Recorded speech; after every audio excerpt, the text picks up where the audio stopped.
What are you willing to give up in the name of religion, in hopes to live a better life in a better place? Brenda's parents gave up a good job, a house, and all family ties. So when I was about a year old, my parents joined the FLDS and moved us from California to Utah.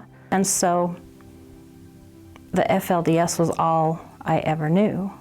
And it's a very secluded group. You only do with the people that are in the group. We didn't play with the neighbors much or anything. Because we joined, we didn't have family either, and so we were a lot more secluded than a lot of the people may have been.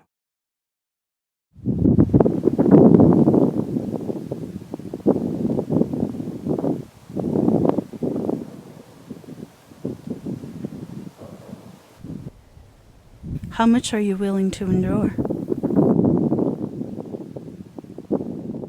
And then once I got married and had my own children, and things started getting a lot more restricted.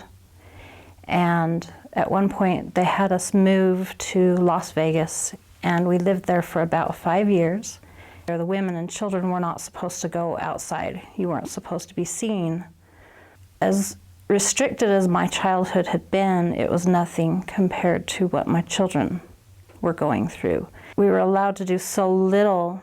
It's hard to keep children happy and busy inside the four walls of a house 24 hours a day.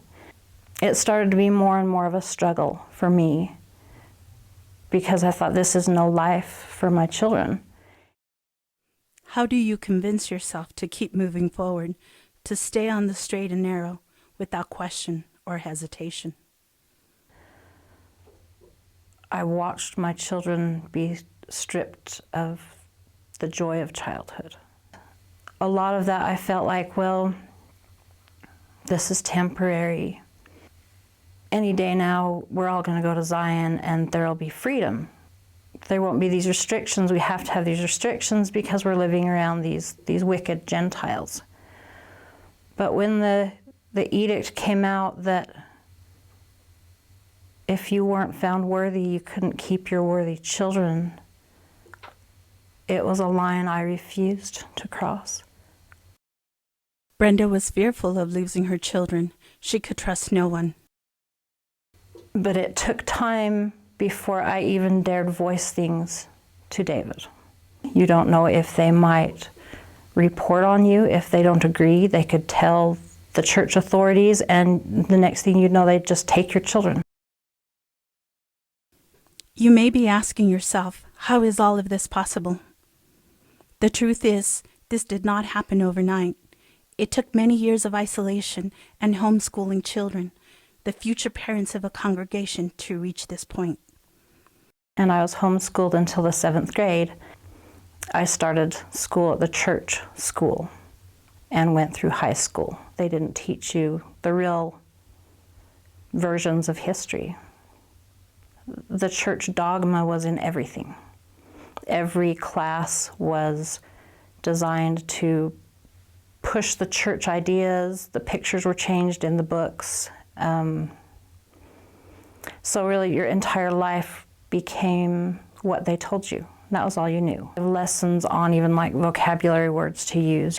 And at one point in church, it was mentioned that fun was an entertainment that you shouldn't have had. That Zion, which we were all supposed to be yearning to qualify for Zion, and Zion was spelled W-O-R-K.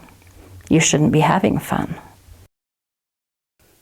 Religion controlled many aspects of their followers' lives, including where they lived. Brenda's family had been assigned to live in Las Vegas for 5 years.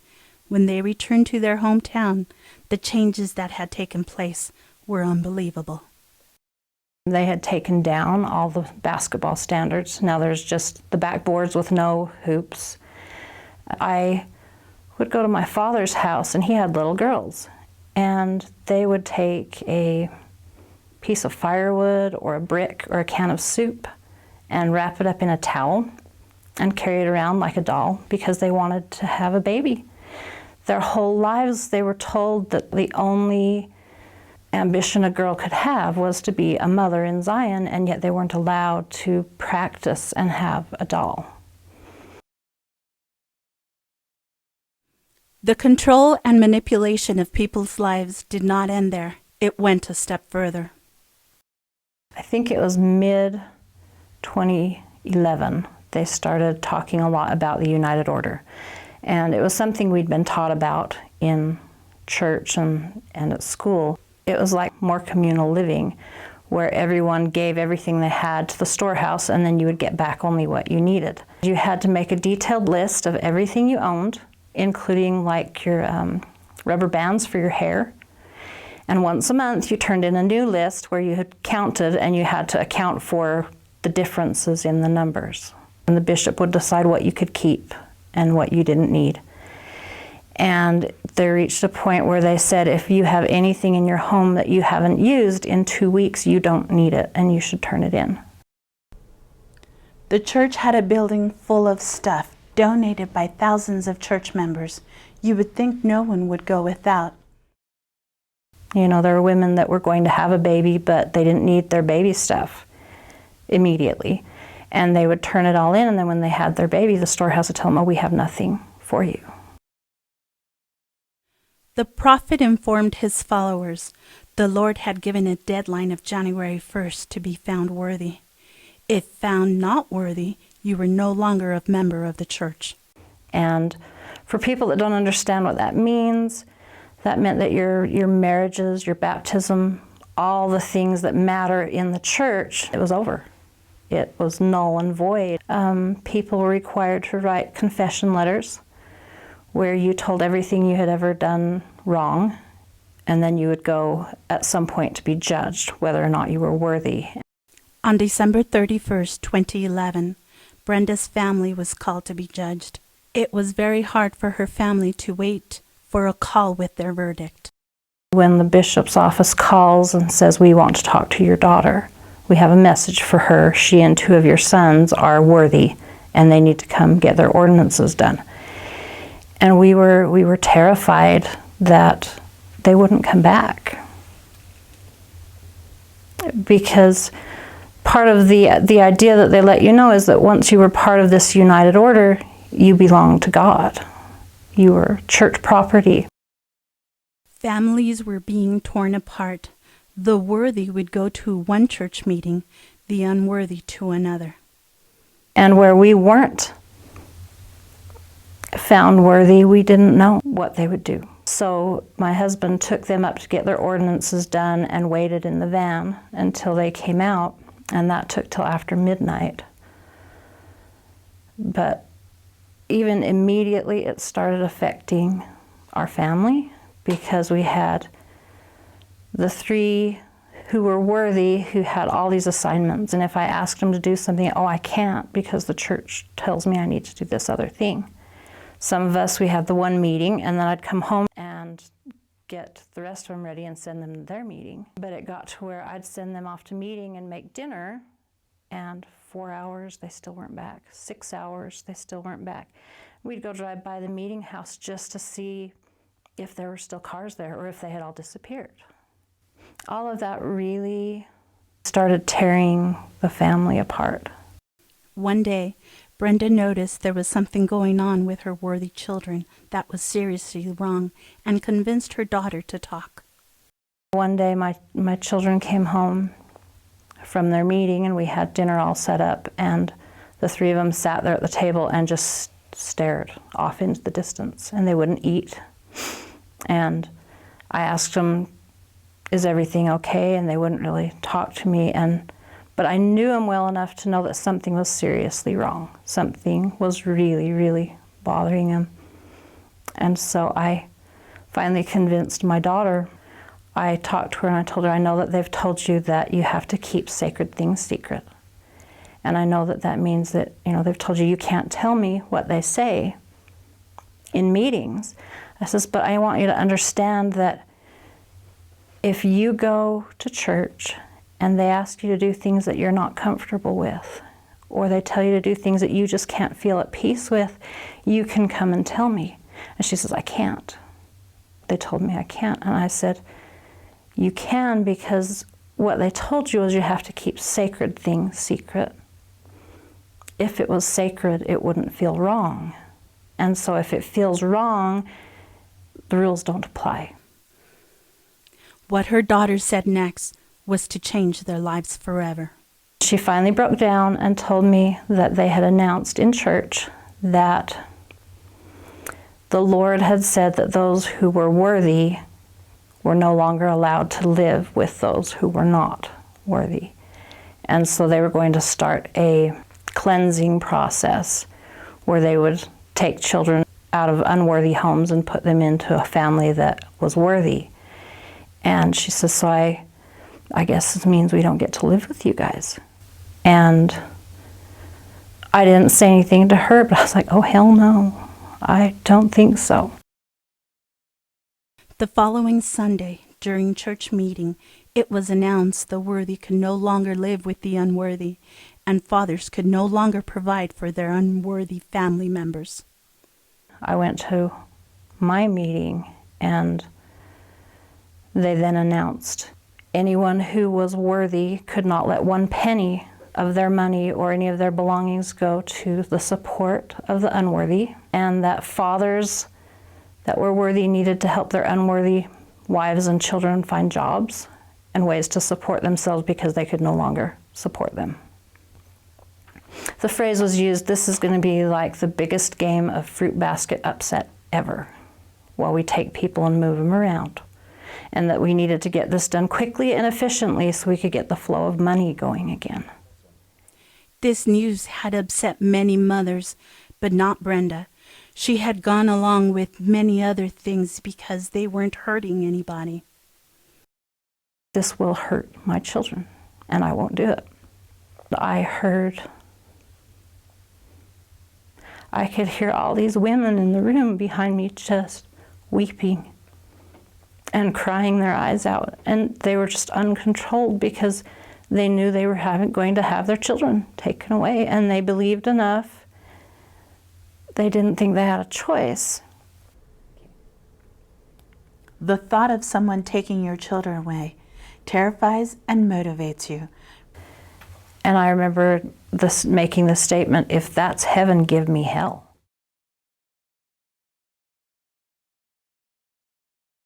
We started figuring out how are we going to leave. And David started looking for a job, which was really hard because he'd never written a resume in his life. He'd never gone to a job interview. And we started looking for a house. We'd say we were going to Walmart, and we'd drive into St. George or Hurricane and look at these houses to try and see, from the outside, did it look like it was going to work? David and Brenda were horrified at the thought of someone finding out about their escape. But then there was this new fear that cropped up, and I kept thinking, I hope that we get out before they show up at the door and tell me that they've kicked David out and they're now going to move us somewhere else. Or the phone call, because that was happening all around. Worthy children were encouraged to report on their unworthy parents. So when we finally had everything lined up and the plan was made, we still hadn't told anyone. No one of our family had a clue what we were doing. I started telling two of my kids a little bit of what we were doing because they were just so desperate. The next Saturday morning, he and I worked on packing more stuff. We sent our kids off on projects like they always did. And we had our first load ready to go just as it was starting to get dark. And our daughter had come home, but our son was still off on projects. And just as we went to drive out of the driveway, my nephews drove in and dropped my son off. And so he jumped in and we drove off, and nobody realized what we were doing. All night long, Brenda's family worked in the shadows, making sure no one knew they were leaving Short Creek. Through the night, they would move out boxes. They had the lights off. If cars came by, they'd stop in the shadows. It was incredible, the mixture of feelings between fear that someone was going to notice what we were doing and try to stop us, and and happiness that our plan was coming together and we were finally going to escape. We were going to get free. Just as the sun was coming up, we took our last load and we got to the house, and it was like, we did it, we made it. Here we are. We're free finally, and it was like this huge sense of relief. It was like the weight of the world taken off your shoulders. But then it was almost immediately followed by this overwhelming feeling of being completely alone in the world. This family had gained freedom at a very high price. Every family tie they had in the church had now been broken. We knew when we walked away that this is what was going to happen. But now we'd sealed the deal. No one would ever talk to us. Our families would not talk to us. Everything and everyone that had been a part of our lives, our entire community, was gone. After leaving the church, Brenda and her husband took turns having their dark moments of doubt, hopelessness, and despair. But even in the darkest of our moments, it was never as dark as the feeling of hopelessness that you had when you were in the church and you knew you had no choices. What if we were wrong? What if this was a mistake? What if that really is the truth and we have walked away and doomed our children to damnation? Once we got out, we started to find out the truth of what the church was, which was another whole level of betrayal, because everything we had lived for, everything we had sacrificed for, everything we had done with our whole lives was pretty much a lie. At this point, she realized all her life had been devoted to a false religion. It was now time for her to find new meaning in her life. It was like a pivotal point. It changed everything. I started to realize that I had choices as to what I wanted to do with my life. And not just for me, but for my kids. When we left, it was amazing to watch them watch their first cartoon, watch their first movie, start listening to music and decide what they liked and didn't like just based on what they liked, instead of someone telling them that this is good music or this is what you can like. And it's been incredible to watch them make choices. And everybody's just doing really good. Brenda is now a student in college, an activist, and a blogger. I gave myself permission to ask the questions, to really seek after what was true instead of trying to believe what I was told. The whole world opened up. I've been to 3 hearings in the last month. I was there to be a voice for people who have no voice. I was there to witness something that people aren't even being told what's happening. And I took notes and I posted these huge, long Facebook posts of everything that went on. I also wanted to actually see those men in some degree of captivity, like what they have put thousands of people. This time, I was the one that was free, looking at them in chains. It was really powerful. And I did. I sat there and I thought, this is for all the people that you've hurt. And I was one of those people, and you can't hurt me now.